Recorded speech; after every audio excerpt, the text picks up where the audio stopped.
The objective of controlling and trimming the mainsail is the same as any other sail, and that is to maintain the correct position of draft with the correct angle to the wind. The mainsail is more controllable than a Genoa, since the mast can bend, the boom has an outhaul, a kicking strap, a main sheet, and a traveller, and of course you can reef a mainsail. When going upwind, as with the Genoa, we need to balance pointing ability and speed from the sail. In flat water, we sheet in and use a flatter shape. In a seaway, we need more power from the shape of the sail. And for the second control, we have the outhaul. Again, you set the sail out to the black band.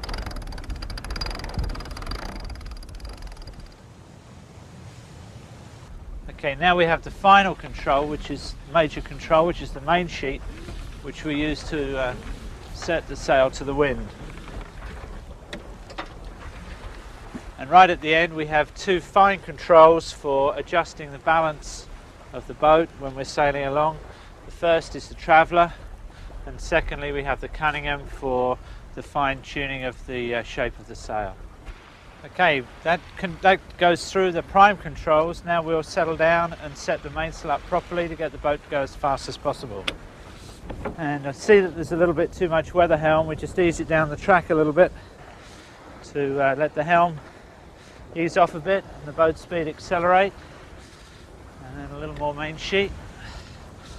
And we work through both of these two in order to gradually fine-tune the speed to be as fast as possible and the boat to go as high as possible. Just working at this traveller all the time. As soon as I see the boat speed drop, I use the traveller down. As the helmsman bear away and accelerate. As the boat speed comes up, bring the traveller back up, let the helmsman point the boat as high as possible.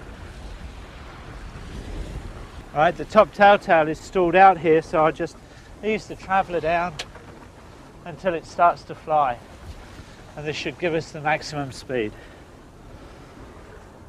Now the top tail is flying really well here. It just stalls and then flies again, just stalls and flies again. We've got the highest boat speed of the day so far. I'm working in a combination of watching the helm, watching the boat speed and the tail to try and make the boat go as fast as possible. It's this constant fine tuning that lets us keep an extra tenth or 2/10 on the boat speed here. In developing this sailing in the groove, it's important to understand that both sails in fact do work together and do interact with each other. And it's the working of the two sails together that enables the boat to sail faster and easier. If you over-trim the headsail, the boat will tend to bear away. If you over-trim the mainsail, the boat will tend to luff up. And therefore, balancing the two and setting them correctly will just enable the boat to sail more easily in a straight line.